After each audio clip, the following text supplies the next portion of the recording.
It's time for an apple fritter. Here's your host, Jimmy Apple.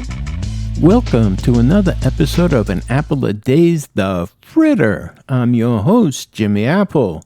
How you feeling today, my friend? You feeling good? You feeling strong? You feeling better than you did yesterday? Excellent. You can't ask for better than that. We have got not only a good one for you today, we have a very important one for you today. Do you know the difference between cardiac arrest and a heart attack? If you're not sure, you've come to the right place. We're going to tell you about it. Few people survive. The other, most people survive. Sit back, relax, and Ryan's going to explain both to you today. And by listening to this, you may be able to save somebody's life. Very important. This is a very important apple fritter today. So sit back, relax, and listen to what Ryan has to tell us. Cardiac arrest versus heart attack. What's the difference? When it comes to cardiac arrest versus a heart attack, it can be easy to get them confused. You may be wondering, is cardiac arrest the same as a heart attack? Both a heart attack and cardiac arrest can be scary and life-threatening medical conditions affecting your heart, but there are differences in how and why they occur. A heart attack is caused by a blockage. It happens when an artery blocks the blood flow to your heart. Cardiac arrest is an electrical issue. It occurs when quick, irregular impulses take over your heart's rhythm. And while most people will survive a heart attack, cardiac arrest is something that few people survive.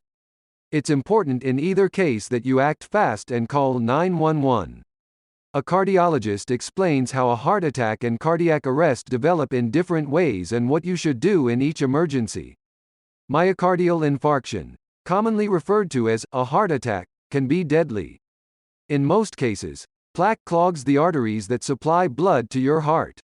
Without oxygen and nutrients, your heart's muscle tissue can start to die. The goal is to return blood flow to your heart as quickly as possible. If not, a heart attack can lead to permanent damage and even death. About 635,000 people in the United States experience a heart attack for the first time each year. Key factors that can increase your risk of having a heart attack are age and sex, family history of heart disease, lifestyle choices, like lack of physical activity, smoking and diet, certain health conditions, like diabetes, hypertension and high cholesterol. By contrast, in cardiac arrest, your heart starts racing in a confused, disorganized way. Blood stops circulating almost immediately. You pass out, stop breathing and have no pulse. Unless your heart rhythm is restored as soon as possible, your brain starts to die from a lack of oxygen and blood flow. Fewer than 10% of people who experience sudden cardiac arrest survive. In the U.S., cardiac arrest happens to more than 356,000 adults in a non-hospital setting. An abnormal heart rhythm can be caused by the following: heart attack, heart failure, drugs used for certain medical conditions, illegal drug use, and/or inherited heart disorders. Some heart attack symptoms are more common than others. Although most people experience chest pain in association with a heart attack, it's important to remember that not every heart attack presents classically, and some people, particularly women and people assigned female at birth, people who are diabetic and people who are older, may also develop atypical symptoms with their heart attack, such as abdominal or back pain, or even having minimal to no symptoms. Symptoms can include chest pain, also known as angina, shortness of breath, trouble breathing, fatigue, insomnia, nausea or indigestion, heart palpitations, anxiety, sweating, dizziness or lightheadedness. Patients in these groups are less likely to present with chest pain and more likely to have fatigue and insomnia, as well as shortness of breath, says the cardiologist. Nausea, vomiting and pain in your back and shoulders may also occur. Don't miss these red flags. Cardiac arrest symptoms can include fainting, chest pain, shortness of breath, nausea and vomiting, heart palpitations, dizziness or lightheadedness. Cardiac arrest symptoms typically start without warning. You may or may not experience chest pain before you faint and become unconscious. If you or someone else is experiencing symptoms of a heart attack or cardiac arrest, act fast. Call 911 immediately. Don't attempt to drive yourself or others to the emergency room. First responders are trained to assess the situation and provide treatment on the way to the hospital. If you suspect a heart attack, and if you or the person with symptoms have been prescribed chest pain medication, take it.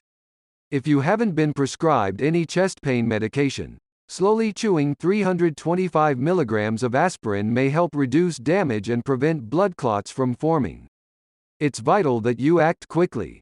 Brain damage from cardiac arrest starts just after 5 minutes of losing consciousness, and cardiac arrest can be fatal if CPR, cardiopulmonary resuscitation, isn't started within 8 minutes. If you think someone is having a cardiac arrest, start CPR. Ask someone to find an automated external defibrillator, AED, to restart their heart. In cases with a sudden fatal heart rhythm, timely defibrillation could mean the difference between walking out of the hospital or dying. Rapid application of an AED is critical, stresses the cardiologist. If you're listening to this and are unsure how to perform CPR or use an AED, many places like the American Heart Association, local schools, libraries and fire departments offer courses. You could save a life by preparing yourself now. We hope you will share this information with family and friends. It could help save a life. And now, I'm gonna turn this back over to Jimmy. Thank you, Ryan. And thank you, the listener, for being here today. Now, I'm not going to annoy you with a lot of fluff and stuff. As a heart attack survivor myself, I've had 2 heart attacks and 5 strokes. I'm going to ask you a personal favor.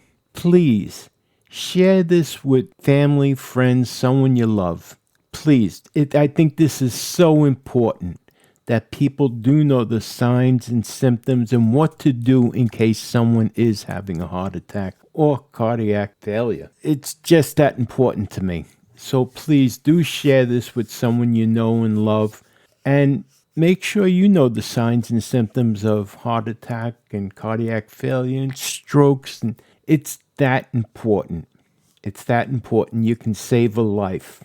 I want to thank you again for being here today. I want to remind you about an Apple a Day chat, and I want to remind you, you've been listening to an Apple Fritter. My name is Jimmy Apple. I'm your host, and I'll talk to you again tomorrow. Have a great one today, my friends. Join Jimmy tomorrow for another Apple Fritter. In the meantime, stop over at our YouTube group page, Living with a Disability, join in the conversation and make some new friends. See you next time.